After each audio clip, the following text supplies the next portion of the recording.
Welcome to prime nine ఎయిటర్స్ analysis. నేను రాజు.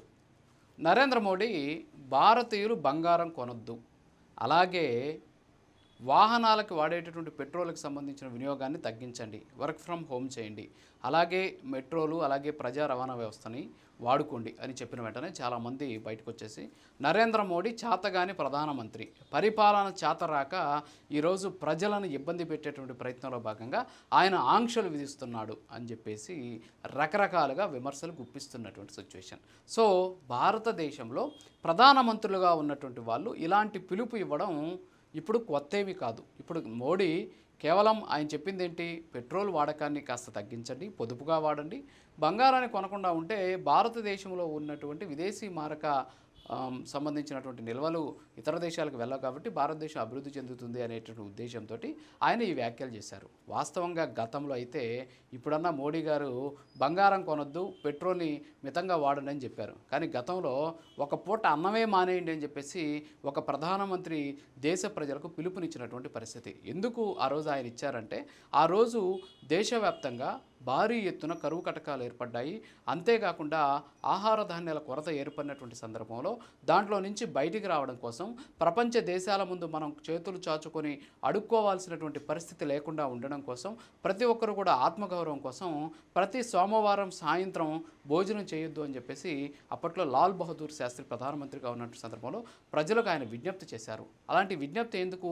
దేశం కోసం చేసేటటువంటి విజ్ఞప్తి అది. సో ఆ రోజు ఆయన అన్నం తినొద్దు అన్నాడు కదా అని చెప్పేసి ఈరోజు సోషల్ మీడియానో లేకపోతే విమర్శలు గుప్పించే వాళ్ళు లేరు కాబట్టి లాల్ బహదూర్ శాస్త్రి గారు ఆ రోజు ఇచ్చినటువంటి నినాదం జై జవాన్ జై కిసాన్ అనేది చరిత్రలో నిలిచిపోయినటువంటి పరిస్థితి. మరి అన్నం తినొద్దు అని చెప్పేసి ఆయన దేశ ప్రజలకు పిలుపునిస్తే కోట్లాది మంది ప్రజలు ఆ రోజు ఆయన ఇచ్చినటువంటి పిలుపు మేరకు సోమవారం సాయంత్రం పూట అన్నం తినకుండా మానేస్తే ఆ తర్వాత వచ్చినటువంటి హరిత విప్లవం ద్వారా భారతదేశంలో అనేక రకాలైనటువంటి స్వయం సమృద్ధితోటి మనం ధాన్యం గింజల్ని ఈరోజు వ్యవసాయం రూపంలో ఎలాంటి ఇబ్బందులు లేకుండా ఆహార కొరత లేకుండా చేసుకుంటూ ఉన్నటువంటి పరిస్థితి.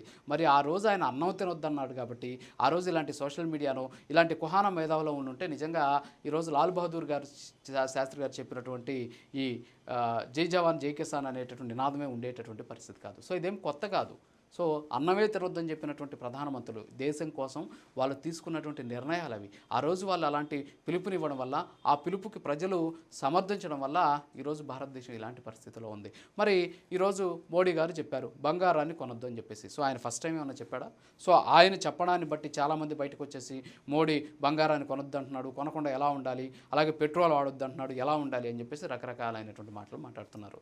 ఇందిరాగాంధీ గారు ఆమె ప్రధానమంత్రిగా ఉన్నటువంటి సందర్భం ఆమె కూడా ఒక పిలుపునిచ్చారు. ఏమని పిలుపునిచ్చారంటే జూన్ 5వ తేదీ 1967లో ఆమె ఒక పిలుపునివ్వడం జరిగింది దేశ ప్రజలకు. ఏమని? Don't buy gold, Indira tells people, appeals for national discipline. So జాతీయత కోసం, మన దేశం కోసం ఈ విదేశీ మారక నిల్వలు ఎక్కువగా అయిపోతున్నాయి కాబట్టి దానివల్ల డాలర్తో రూపాయి మారక విలువ రోజు రోజుకి క్షీణిస్తుంది కాబట్టి సో ఆ డిసిప్లిన్, నేషనల్ డిసిప్లిన్ కోసం ఈరోజు ఖచ్చితంగా బంగారాన్ని కొనొద్దు అని చెప్పేసి ఆమె ఒక పిలుపునివ్వడం జరిగింది. కేవలం పిలుపులు ఇవ్వాల, కరెక్ట్గా ఏడాదికి అంటే నాకు తెలిసి సెప్టెంబర్లో అనుకుంటాను ఆమె ఒక యాక్ట్ని తీసుకొచ్చారు. సెప్టెంబర్ 1వ తేదీ 1968లో, అంటే 1967లో ఆమె పిలుపునిచ్చారు. 1968లో ఒక యాక్ట్ తీసుకొచ్చారు. ఆ యాక్ట్ ఏంటంటే ది గోల్డ్ కంట్రోల్ యాక్ట్ 1968. అంటే బంగారం కొనకుండా, బంగారం మీద ఆంక్షలు విధించడానికి ఇందిరాగాంధీ గారు 1968లోనే ఏకంగా ఒక చట్టాన్నే చేసేశారు. తర్వాత 2-3 సంవత్సరాల తర్వాత దాన్ని రద్దు చేశారు, అది వేరే విషయం. అంటే బంగారాన్ని కొనొద్దు అని ఈరోజు మోడీ ఒక పిలుపునిచ్చిన వెంటనే బయటకు వచ్చేసి మోడీని చేతగాని వాడు అంటున్నారు. మరి 1968లో ఏకంగా చట్టాన్నే చేశారు. మరి దాన్ని ఏమనాలి? సో దేశ సమగ్రత కోసం ఇక్కడ ఉన్నటువంటి వాళ్ళంతా కూడా ఈ నిర్ణయాలు తీసుకుంటూ ఉంటారు. మరి ఆ విషయాన్ని మర్చిపోయి ఇష్టానుసారంగా మాట్లాడుతూ ఉన్నటువంటి పరిస్థితి. కేవలం ఇదొకటే కాదు, ఇందిరాగాంధీ గారు అగైన్ మళ్ళీ చమురు నిల్వలు ఇబ్బందులు వచ్చినటువంటి నేపథ్యంలో, భారతదేశంలో చమురు సంక్షోభం ఏర్పడినటువంటి సందర్భంలో ఆమె వాహనాలు వాడొద్దు అని చెప్పేసి ఆమె అప్పుడు ఒక పిలుపునిచ్చారు. పిలుపునివ్వడమే కాకుండా ఆమె గుర్రపు బండిలో 8 కిలోమీటర్లు ప్రయాణించి పార్లమెంటుకు కూడా చేరుకున్నటువంటి పరిస్థితి.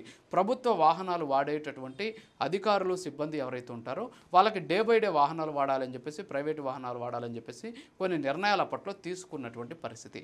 మరి ఆ రోజుల్లో అప్పట్లో ఇందిరాగాంధీ గారు ఇలాంటి సూచనలు చేస్తే ఏమో చాలా బాగున్నాయనిపించాయి. కానీ ఈరోజు అదే సూచనలు మోడీ గారు చేస్తే మాత్రం రకరకాలైనటువంటి మాటలు, రకరకాలైనటువంటి విమర్శలు వ్యక్తం చేస్తున్నారు. ఇక్కడ ఇంకొక మాట అంటున్నారు కొంతమంది మేధావులు. ఏంటి అంటే, ఆ రోజు ఇందిరాగాంధీ గారు అధికారంలో ఉన్నటువంటి సందర్భంలో భారతదేశంలో రూపాయి విలువ ఏదైతే ఉందో అది చాలా అద్భుతంగా ఉండేది. ఆ రోజుల్లో దాదాపుగా కూడా రూపాయలు, దాదాపు ₹4.76 ఉండేది డాలర్ తోటి రూపాయి మారకం విలువ. ఈరోజు అది దగ్గర ₹92.30కి చేరుకున్నటువంటి పరిస్థితి ఉంది. మరి దీని అంతటి కూడా కారణం నరేంద్ర మోడీ అని చెప్తూ ఉన్నారు. సో దానికోసమే ఆయన ఈ సూచనలు చేశాడు. ఈ సూచనలు చేయడం వల్ల దాదాపు 6.5 లక్షల నుంచి 8.5 లక్షల కోట్ల రూపాయల వరకు విదేశీ మారక ద్రవ్యం మన దేశంలోనే ఉండడం వల్ల రూపాయి విలువ బలపడుతుంది. తద్వారా డాలర్ తోటి మారకం విలువలో చాలా వరకు కూడా మేలు జరిగేటటువంటి అవకాశాలు ఉన్నాయి. ఆయన చేసినటువంటి సూచన ఇది. అయితే ఇక్కడ మనం ఒకటి విషయాన్ని గుర్తించాలి. ఆ రోజు డాలరు మారకం విలువ ₹4 ఉంది, ఈరోజు ₹92 వచ్చింది. మరి ఏంటి కారణం అని చెప్తున్నారు. ఎందుకు డాలర్ తోటి రూపాయి మారకం విలువలో ఎందుకు వ్యత్యాసాలు వస్తాయంటే, ఇక్కడ విదేశీ మారక ద్రవ్యానికి సంబంధించినటువంటి విలువ మనం వాడేటటువంటి ఏదైతే అది ఉంటుందో, పరిమాణం ఉంటుందో దాన్ని బట్టి ఉంటుంది. సో ఇక్కడ నిన్న మోడీ గారు చెప్పినటువంటి దాన్ని బట్టి చూస్తే దగ్గర మనము దాదాపు 8 లక్షల కోట్ల రూపాయల వరకు ఈ డబ్బును ఎత్తుకొని పోయి వేరే దేశాలకి దిగుమతుల కోసం ఈ డబ్బులు ఇస్తున్నాం. దీనివల్ల ఏమవుతుందంటే మన రూపాయి వాల్యూ తగ్గిపోతూ ఉన్నటువంటి పరిస్థితి. ఇప్పుడు ఆయన ఆపమని చెప్పినటువంటి పరిస్థితి. అందుకే చాలామంది కూడా అదే అంశాన్ని మాట్లాడుతున్నారు. ఇక్కడ చిన్న ఎగ్జాంపుల్ చెప్పాలి. ఇందిరాగాంధీ గారు ఉన్నప్పుడు ఆమె ఉన్నటువంటి సందర్భంలో ప్రతిరోజు కూడా, అంటే రోజుకి కనిష్టంగా 2,78,000 బ్యారెల్స్ మనము ముడి చమురుని దిగుమతి చేసుకునేటటువంటి పరిస్థితి ఉండేది. కానీ ఈరోజు అదే 49,80,000 బ్యారెల్స్ని మనం ఈరోజు ప్రతిరోజు కూడా దిగుమతి చేసుకుంటూ ఉన్నటువంటి సిచ్యువేషన్ ఉంది. అంతేకాకుండా అప్పట్లో డాలర్ విలువ తక్కువ ఉండింది. ఎందుకంటే ఈ మనం దిగుమతి చేసుకునేటటువంటి ఏదైతే ఈ చమురు ఉందో అది చాలా తక్కువ క్వాంటిటీ ఉండేది. ఈరోజు ఎక్కువ క్వాంటిటీ, అంటే దాదాపు అప్పుడు 2,78,000, ఈరోజు రోజుకి 49,80,000 బ్యారెల్స్ని మనం దిగుమతి చేసుకుంటూ ఉన్నటువంటి పరిస్థితి. సో అప్పట్లో దేశవ్యాప్తంగా 80 లక్షల నుంచి 1 కోటి వరకు కూడా వెహికల్స్ ఉండేవి. కానీ ఈరోజు 36 కోట్ల నుంచి 40 కోట్లకు పైగా ఈరోజు ఉన్నటువంటి పరిస్థితి. కార్ల సంఖ్య ఆ రోజు 30 నుంచి 40,000 కార్లు ఉంటే తయారవుతుంటే ఈరోజు 5 కోట్లకు పైగా కార్లు రోడ్లపైన ఉన్నటువంటి పరిస్థితి.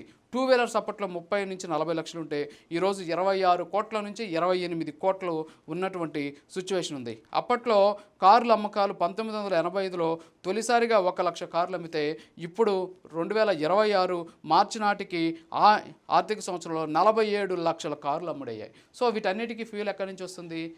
విదేశాల నుంచి మనం దిగుమతి చేసుకుంటే. సో విదేశాల నుంచి దిగుమతి చేసుకోవాలంటే ఈరోజు ఇందిరాగాంధీ ఉన్నప్పుడేమో రూపాయి మారకం ఉండింది, ఈరోజు ₹92కి చేరినటువంటి పరిస్థితి. దీనికి కారణం ఏంటి? మనం విదేశీ మారకాన్ని ఎక్కువగా వినియోగించడం వల్ల. ఎందుకు విదేశీ మారకాన్ని ఎక్కువగా వినియోగిస్తున్నాం? ఈ చమురు దిగుమతి ఎక్కువగా జరుగుతోంది. సో ఇక్కడ వాహనాలు ఎక్కువైపోతున్నాయి, వాహనాల వినియోగం ఎక్కువైపోతుంది. అందుకే మోడీ గారు ఏమన్నారు, మీరు వర్క్ ఫ్రమ్ హోమ్ చేయండి, ఎక్కువగా వినియోగించొద్దు అని చెప్పి చాలా స్పష్టంగా చెప్పడం జరిగింది. సో దీనివల్ల ఏమవుతుంది?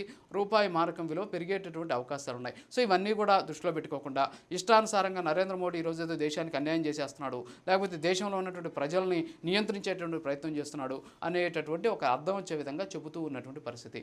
ఆహారం ఒక పూట మానండి అని చెప్పినటువంటి ప్రధాని ఉన్న ఆ రోజు ఏం జరిగిందో ఈరోజు మోడీ చెబుతున్నటువంటి ఈ అంశాల్లో కూడా అదే జరుగుతుందనేటువంటి విషయాన్ని ప్రతి ఒక్కరు గుర్తించాలని తెలియజేసుకుంటూ ఇది వాళ్ళ ఎడిటర్స్ అనాలిసిస్. మరో మళ్ళీ కలుద్దాం. నమస్కారం.